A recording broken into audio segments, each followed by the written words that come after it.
Welcome to the Deep Dive, the show where we pull out the most important insights from a stack of sources, giving you a shortcut to being truly well-informed. That's the goal. Today, we're diving into one of humanity's most enduring questions. I mean, really fundamental. What makes a good life? Something everyone thinks about, right? We all want one. Exactly, but what does that actually mean? It sounds simple, but it gets complicated fast. It really does. And for this deep dive, we're going to start primarily with, well, the giant of ancient Greek philosophy, Aristotle. Right. Specifically, his work, The Nicomachean Ethics, Book I, is where he really lays this out. But we won't stop there. No. We'll definitely broaden the view, look at some other, sometimes really contrasting philosophical takes on this whole quest. Okay, great.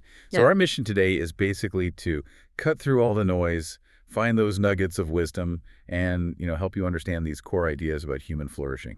A shortcut to getting informed. Let's do it. So let's start at the beginning. It's pretty safe to say no one wakes up thinking, today I want a totally meaningless life. Definitely not. We all want a good life that feels like universal. Yeah. But what is that fundamental thing, the core thing that makes a life good? What are we really aiming for, even if we don't consciously think about it all the time? Yeah, exactly. And this is where Aristotle just dives right in. He was born 384 BC, studied under Plato, hugely influential. So influential, they just called him the philosopher, right? That's right, yeah. Thinkers like Thomas Aquinas, centuries later, just the philosopher. Yeah.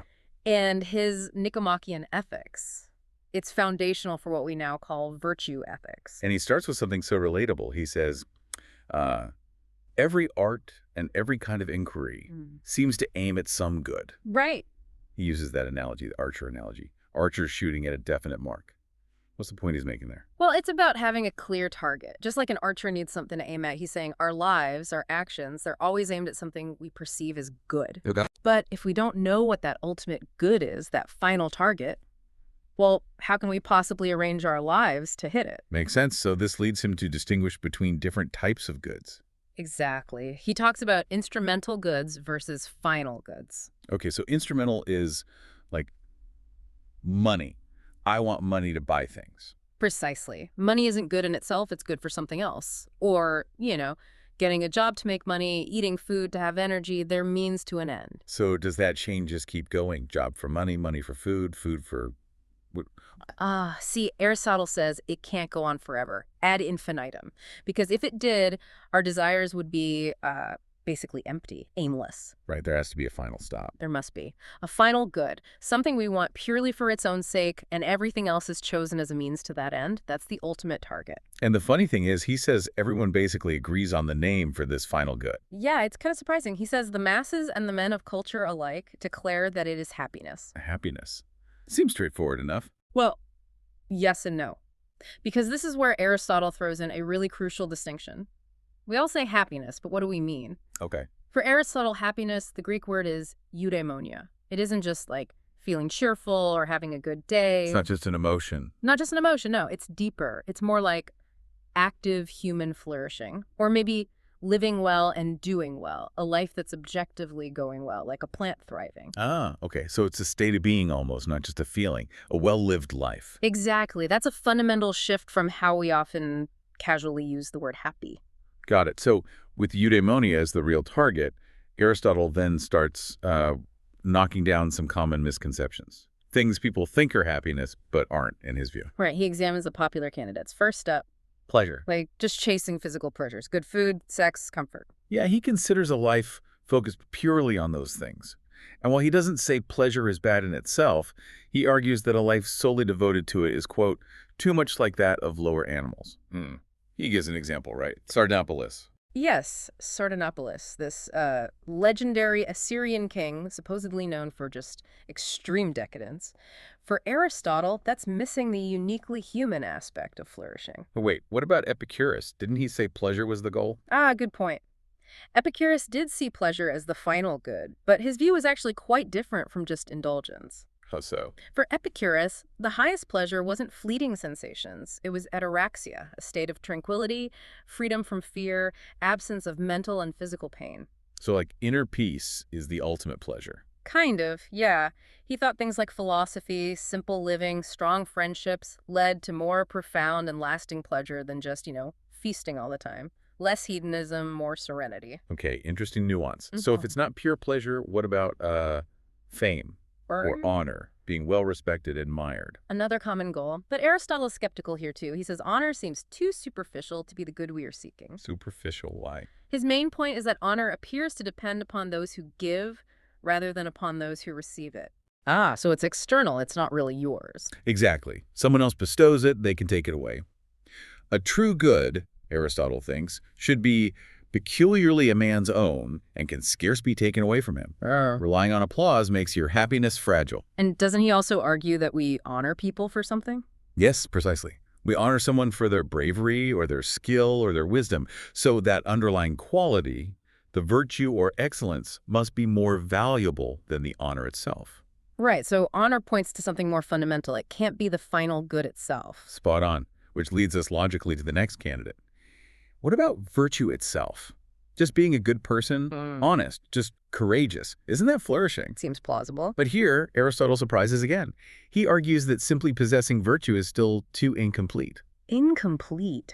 How? Well, he imagines someone who has all the virtues but is, say, asleep their whole life, or falls into a coma, Okay. or even someone virtuous who suffers terrible misfortunes. Would we call that person happy or flourishing in that state? Probably not. I see. So just having the potential isn't enough. It needs something more. It needs activity, basically. But we'll come back to that. First, he dismisses one more major contender. Wealth. Money. The big one for many people. But for Aristotle, it's a clear non-starter as the final good. He says, wealth evidently is not the good of which we are in search, for is merely useful as a means to something else. Right back to the instrumental goods idea. Exactly. It's the classic example. Its value is purely in what it can get you. If you were stranded on a desert island with $1 billion, it's worthless. So forget the lottery ticket dream for achieving eudaimonia. According to Aristotle, yes. It's just a tool. A potentially useful one, but still just a tool. Okay, so he's cleared the decks. Pleasure, honor, virtue alone, wealth, none are the ultimate target. So where does he go next? How does he define happiness? This is where he makes a really clever move. He asks, what is the function of man? His idea is that the good for anything lies in performing its specific function well. Like a good knife cuts well. A good sculptor sculpts well. Precisely.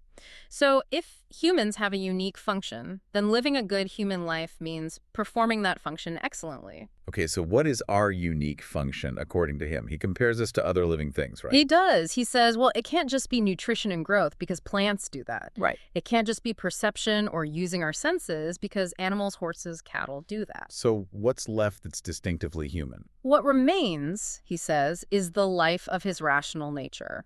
Our ability to reason, to think, to make deliberate choices. Okay. That's our unique function. The exercise of his faculties and action of various kinds with reason. This is the core of his famous function argument.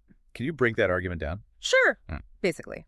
Premise 1, if a human lives a good life, they perform their function well. Premise 2, the unique function of humans is to consistently think and act rationally. Oh. Conclusion. Therefore, to live a good life, a human must do an excellent job, perform with excellence of consistently thinking and acting rationally. And this connects back to virtue, because excellence sounds a lot like virtue. Exactly. This is how he resolves the earlier issue of virtue being incomplete.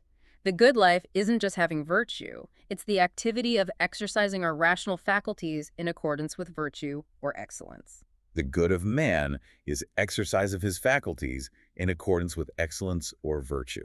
That's the key phrase. It requires active engagement, using your reason well, living virtuously. That avoids the virtuous person in a coma problem. Got it. That makes a lot of sense. But then he adds another layer, something about time, He does. He says that this activity, this flourishing, takes a complete lifetime. which sounds a bit morbid. Like you can only know if you had a good life after you're dead. He acknowledges that seems odd. He calls the idea that you can only be happy when dead absurd, especially since he just defined happiness as an activity. You can't be active when you're dead. Right. So what does he mean by a complete lifetime? Well, he recognizes that external factors, luck or fortune, play a role. He says good fortune is needed to complete man's life, things like health, resources, friends. You need a certain amount of runway. Okay. But crucially, it's the excellent use of your rational powers, your virtues, throughout that life that really constitutes happiness. It's about how you actively engage with whatever life throws at you. So it's not just about having good luck, but how you respond to luck, good or bad. Exactly. A truly good person, he says, will take it in the noblest fashion and bear himself always and in all things suitably. Think of how someone faces adversity with courage and dignity. That activity is part of their flourishing. He mentioned some examples, right? Priam. Solon, yeah, Priam, the wealthy king of Troy who had a tragic end, and Solon, the wise Athenian, warning King Croesus not to call himself happy too soon before his life's end was known. It underlines that flourishing is a lifelong process, tested by fortune. So it's about the virtuous activity sustained over time, navigating life's challenges well. That's the picture he paints. And this naturally leads him to his next big topic. If happiness is activity in accordance with virtue, Then you need to understand virtue itself. precisely, he ends Book I saying essentially, okay, now we need to figure out what virtue actually is. Setting the stage for the rest of the ethics. Right. He briefly mentions there are two kinds. Intellectual virtues, like wisdom and understanding, and moral virtues, like generosity and temperance. And this whole approach focusing on character, on cultivating these virtues through practice, that's the heart of virtue ethics, right? It is. It's less about just following rules and more about becoming a certain kind of person, developing traits like honesty, justice, courage through habitual action. Okay, so Aristotle gives us this incredibly detailed, reasoned framework for eudaimonia. Yeah. Rational activity in accordance with virtue over a complete life. It's power. Hugely influential, yeah. But he's not the only thinker who's wrestled with this question. What are some other major perspectives, maybe ones that push back or offer different answers?